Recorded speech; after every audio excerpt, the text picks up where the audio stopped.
Olá, meus amigos, seja bem-vindo ao nosso canal Templo de Fé. Hoje vamos falar sobre a manjedoura, a cruz e a coroa. Texto base: Filipenses, capítulo 2, versículo 5 até o 11.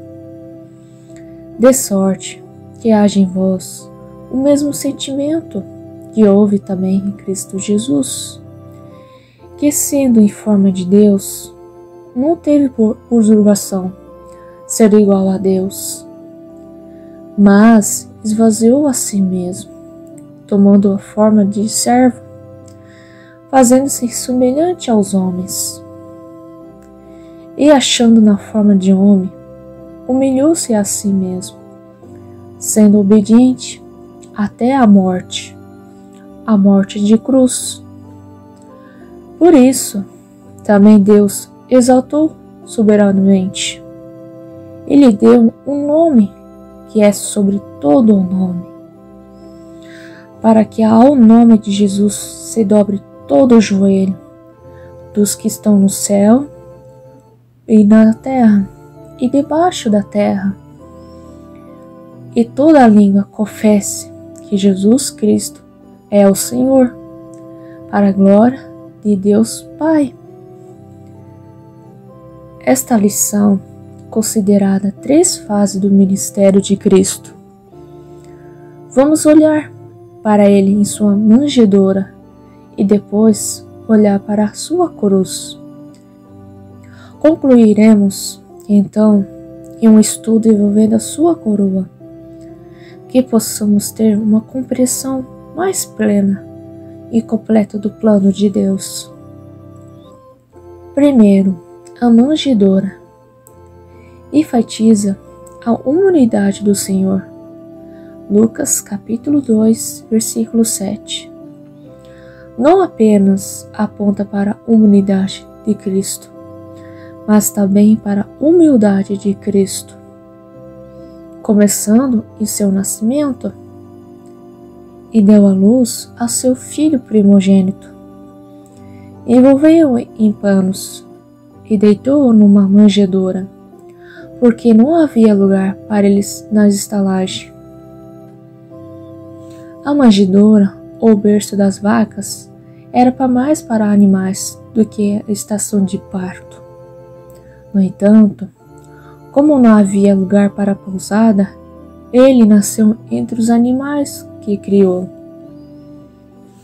Deus da criação escolheu enfatizar o nascimento do Senhor como sendo um nascimento muito humilde.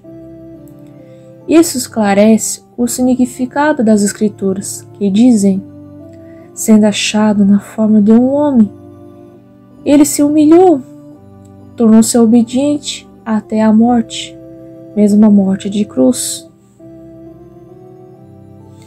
A manjedoura foi profetizado: eis que uma virgem conceberá. Mas do que o berço foi profetizado, o Cristo foi profetizado. Isaías capítulo 7, versículo 14. Portanto, o mesmo Senhor vos dará um sinal: eis que a virgem conceberá e dará à luz um filho, e chamará o seu nome Emanuel. O nascimento de Cristo foi único porque foi uma concepção virginal. Ou seja, nenhum homem estava envolvido. Em teoria, uma virgem pode conceber um filho por meio de inseminação artificial, mas a semente deve vir de um homem. Com o nascimento de Cristo, o Espírito Santo desceu sobre ela. E o anjo, respondendo, e disse-lhe: o Espírito Santo virá sobre ti. É o poder do Altíssimo, te cobrirá com a sua sombra. Portanto, também o santo que há de nascer em tu será chamado Filho de Deus. A manjedoura era um lugar que fazia previsões. Os panos não eram apenas roupas de nascimento, mas também roupas de morte. As faixas de tecido foram usadas para embrulhar o corpo em preparação para o enterro. Os panos também eram usados para amarrar alguém que não conseguia controlar os seus movimentos. Quando Jesus nasceu, as suas próprias vestes, ao nascer, já previa sua morte na cruz. Segundo, a cruz enfatiza a identidade do Senhor. Nossa ministração diz que Cristo foi achado na forma de homem e feito à semelhança dos homens. Essas são expressões fortes que mostram o quão fortemente o Senhor se identificou com a humanidade desde o seu nascimento.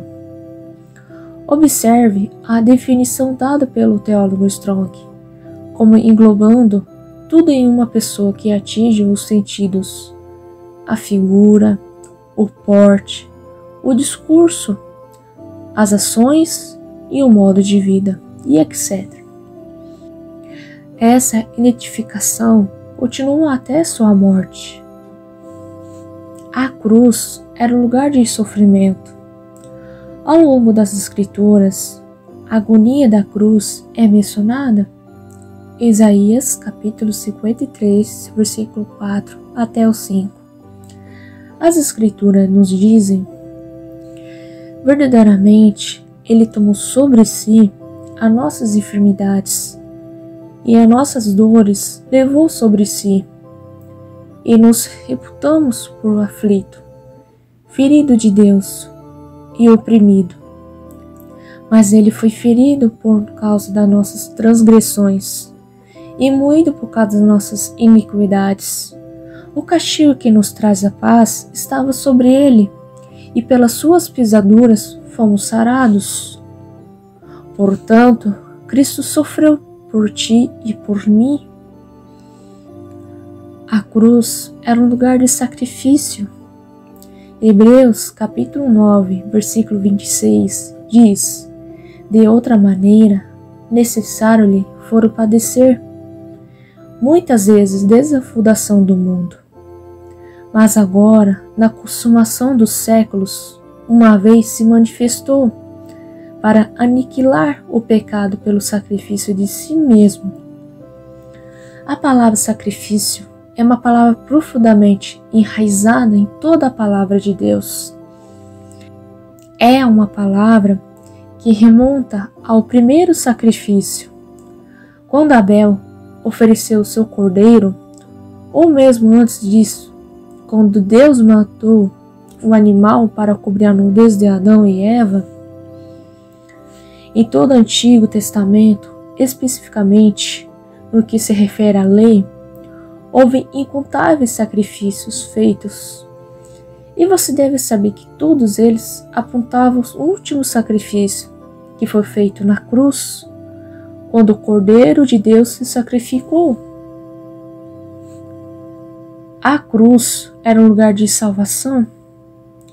Veja o que diz em Colossenses, capítulo 1, versículo 19 até o 20. Porque foi do agrado do Pai que toda a plenitude dele habitasse, e que, havendo por ele feito a paz pelo sangue da sua cruz, por meio dele reconciliasse consigo mesmo e todas as coisas, tanto as que estão na terra como as que estão no céu. Terceiro, a coroa enfatiza a soberania do Senhor. Quando pensamos em um Deus soberano, Ele é o único. Veja então, o Senhor é Deus, nenhum outro há senão a Ele. Deuteronômio capítulo 4, versículo 34. Só o Senhor é Deus, em cima no céu e embaixo da terra, nenhum outro há. Deuteronômio capítulo 4, versículo 39. Ouve, Israel, o Senhor nosso Deus é o único Senhor. Deuteronômio capítulo 6, versículo 4. Eu sou, e mais nenhum Deus há além de mim. Deuteronômio capítulo 32, versículo 39. Só tu és Deus de todos os reinos da terra. Tu fizeste os céus e a terra. 2 Reis capítulo 19, versículo 15. Ele é o único digno de ser coroado, em associação com a sua realeza. Nosso texto base diz a posição que só ele desfruta. Por isso também, Deus o exaltou sobremaneira, ele deu um nome que está acima de todo o nome, para que ao nome de Jesus todo o joelho se dobre, das coisas no céu e das coisas na terra, e as coisas sob a terra, e que toda língua confesse que Jesus Cristo é o Senhor, para a sua glória de Deus Pai. Filipenses capítulo 2, versículo 9 até 11. A sua realeza é soberana e amplamente expressa em Apocalipse, capítulo 19, versículo 11 até o 16, onde diz: traz nas vestes e na coxa um nome escrito: Rei dos Reis, Senhor dos Senhores, em associação com sua revelação. Em Apocalipse, capítulo 19, versículo 11 até o 12, está escrito: e vi o céu aberto, eis um cavalo branco, e aquele que estava assentado sobre ele foi chamado de fiel e verdadeiro, e com a justiça ele julga e faz a guerra. Seus olhos eram como uma chama de fogo, e em sua cabeça havia muitas coroas. Ele tinha um nome escrito que ninguém conhecia, assim não a ele mesmo. Em associação com sua decisão, durante o milênio, em Jesus governará e reinará com uma vara de ferro, e não será mais um bebê na manjedoura, sendo algumas religiões, mas ele será sempre e para sempre o Rei dos Reis, o Senhor dos Senhores. Glória a esse grande e poderoso Deus. Meus amigos, se você gostou dessa mensagem, não esquece de se inscrever no canal, deixa seu like, compartilhe esse vídeo com seus amigos e que Deus abençoe. Amém.